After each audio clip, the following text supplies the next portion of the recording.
Michael Waltz joins us right now, the Florida Republican congressman, a decorated Green Beret, I might point out. You just don't want to mess with the congressman, or you ask him a tough question because he'll beat you up. You don't want to do that. Congressman, very good to see you. Thanks for coming. Let me ask you a little bit about. Same here, my friend. It's very clear that Russia, forget about the possibility of chemical weapons. Its brutality alone had the Slovenia prime minister telling me the other day, that's been the red line. That's been crossing what are just basic human decencies. And yet it continues. What do we do? Yeah, and you're going to, sadly, Neil, I think it's going to get worse even before it gets better. As Russia continues to struggle, as Putin fails to hit his strategic objectives, they will compensate for that lack of operational effectiveness with brutality.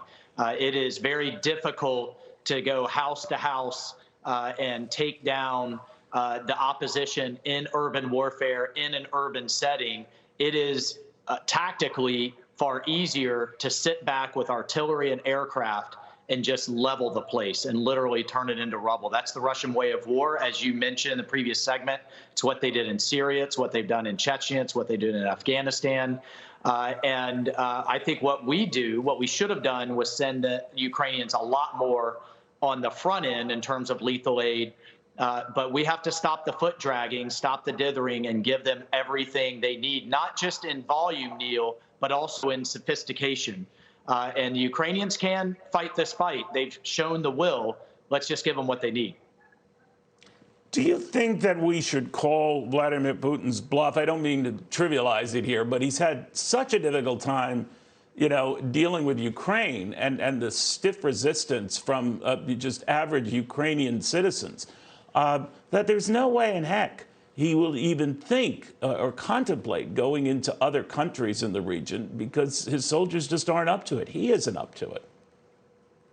Well, I think if this had gone the way he planned, which he intended this to go relatively easily, like it did in 2014 with Crimea in eastern Ukraine, I think what he underestimated was, one, the leadership of Zelenskyy, but two, the training from U.S. Army Special Forces, my fellow Green Berets, that we've been providing the Ukrainians for the last 7 years since that invasion, and the improvements that they've made in their military. And then you add on top of that the lethal aid we did provide, particularly in the form of the javelins to stop their armored formations, has made it's made a huge difference in the nationalism of the Ukrainians that really has sprung forth since that first invasion. All of things that Putin wasn't planning on. And then finally, his generals clearly sold him a bill of goods in terms of their own capability. Putin has been bluffing for years. He modernized his nuclear forces. He modernized his special forces. But his larger land army and his broader air force aren't nearly as good as advertised. Further, they can't support it logistically. And we're seeing that they're not 10 feet tall. And I think with this stalemate that we're seeing now in Ukraine, and that's why it's so important to support it, I don't see him being able to move further, either domestically from a supply chain and logistics standpoint, or just from a pure military capability. Finally, Neil, he has 75% of his military now, 3/4. He stripped it from all other theaters devoted to Ukraine. He's a spent force at this point. All right, but when I talked to the Slovenia Prime Minister, Congressman, one thing he relayed to me, and I was thinking about it, not so much call his bluff, but he said he would go after those countries that were providing arms or munitions to the Ukrainians. And of course, he never made good on that. He's also, threatened action if this were to widen and we were to even send in peacekeepers, all of that, and nothing on that front. So do you think that when we're concerned about what his reaction might be if we were to, for example, get an air campaign going, that's misplaced, that he is not going to act on that?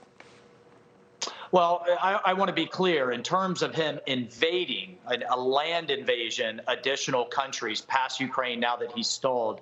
I think that's increasingly unlikely, but using asymmetric weapons, using long-range precision strike, using cyber attacks on critical infrastructure, or other things of that nature, even attacks in space against some of our space infrastructure, I would not put past him, and I would not put past him using chemical and biological in Ukraine. He will continue to escalate as long as we allow him, and that's why Biden drawing red lines and very clear red lines on the use of WMD is critical, and I don't see the administration doing that.